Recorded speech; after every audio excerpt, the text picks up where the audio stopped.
Tiene la palabra la asambleísta Carla Chávez.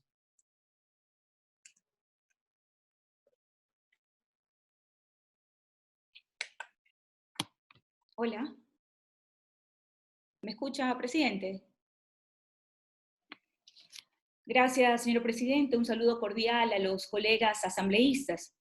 Profundamente preocupada, afligida por los graves momentos que estamos viviendo en el país y en el mundo.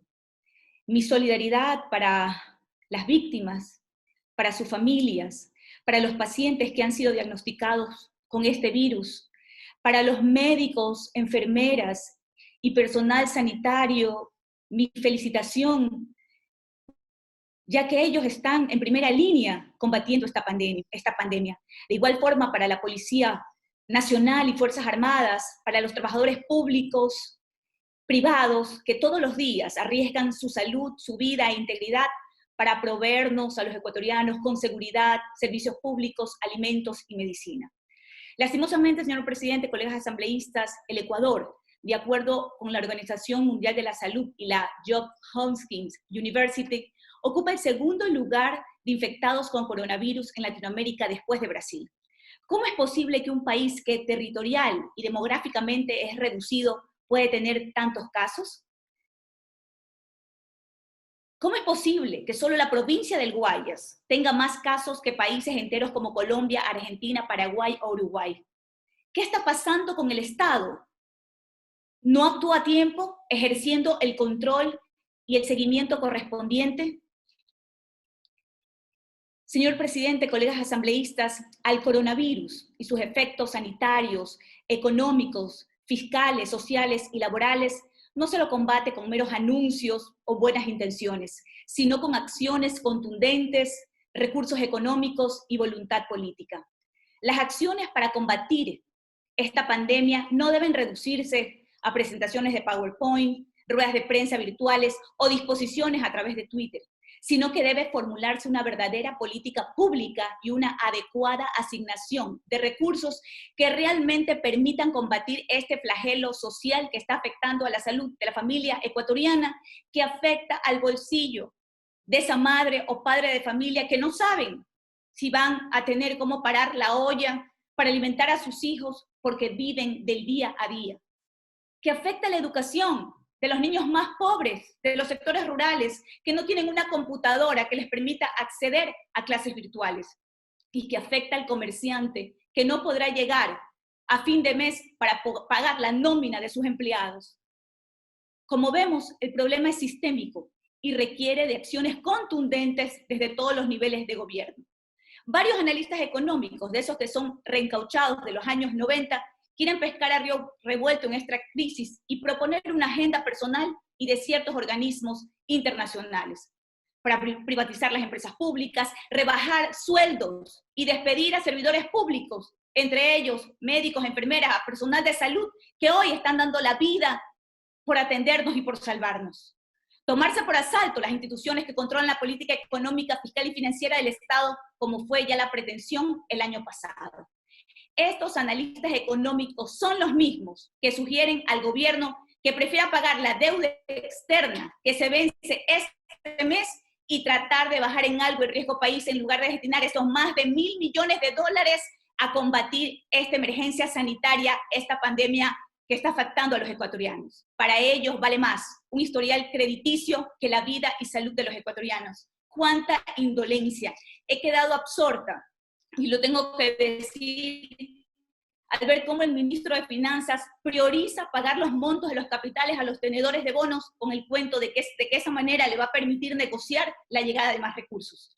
Definitivamente no se ha sintonizado con la realidad del pueblo ecuatoriano, con la angustia del pueblo en estos momentos. Estoy en total desacuerdo con esta actuación de finanzas. Primero debe ser la patria, primero la vida de los ecuatorianos, primero la salud de los ciudadanos. Esta es una pandemia que solo la podemos combatir con los recursos, con todos los recursos existentes, y de esa manera tenemos que actuar. Esto no puede ser posible, señoras asambleístas, primero nuestro pueblo. Se están muriendo a diario, señor presidente, compatriotas, porque no hay recursos para hacer las pruebas, En Babahoyo, y se lo hice conocer a usted el día lunes en la noche, el domingo por la noche falleció una ciudadana baboyense. Falleció a los 3 días de ser diagnosticada. Ella tuvo contacto porque vive en una casa 15 personas. Hasta el día de hoy le pueden realizar las pruebas a sus hijos, a los padres que son adultos mayores. Es decir, no hay pruebas, no tenemos los test, la gente no tiene dónde acudir. Van al distrito de salud y dicen que no hay pruebas. Se necesitan las pruebas de manera urgente, por favor.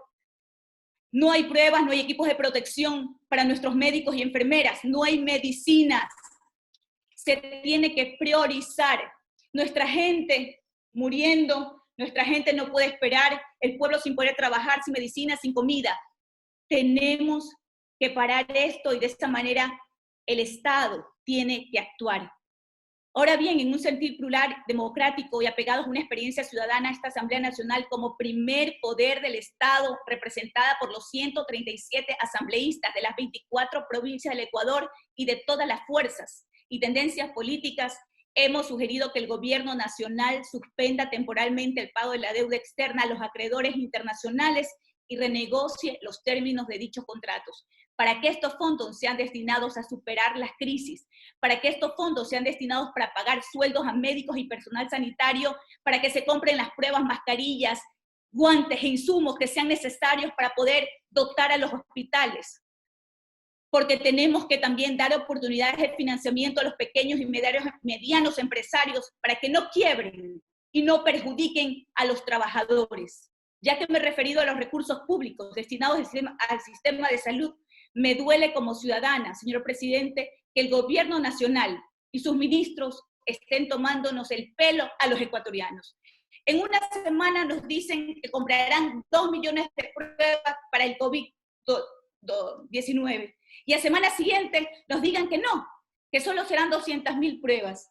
Que la ex ministra de Salud diga que se han transferido los recursos a esa cartera de Estado, pero en su renuncia señale que el Ministerio de Economía y Finanzas no lo ha hecho, que han pasado más de 72 horas y el ministro Martínez aún no ha indicado detalladamente los montos que ha desembolsado el Ministerio de Salud.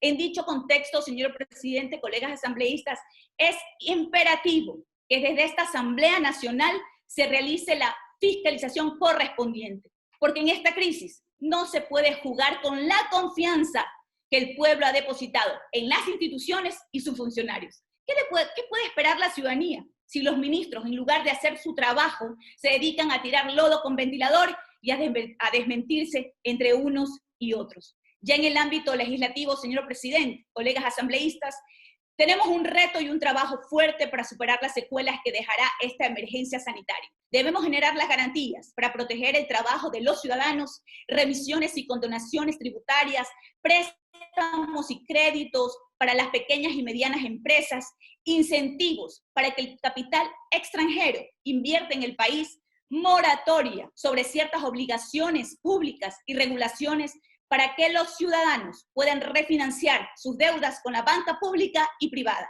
Estos y otros aspectos deberán ser considerados una vez que sepamos el impacto económico que esta pandemia ha causado al país. Quiero terminar mi intervención citando una frase, señor presidente, de la líder indígena Dolores Cahuán, que decía que los ecuatorianos somos como la paja del páramo que se arranca y vuelve a crecer.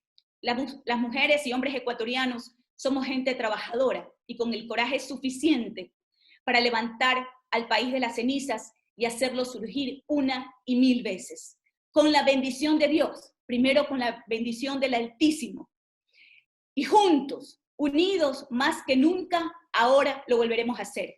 Unidos como hermanos para demostrar que un virus no podrá derrotar a nuestra historia, nuestra determinación y los sueños de todo un pueblo. Muchas gracias, señor presidente.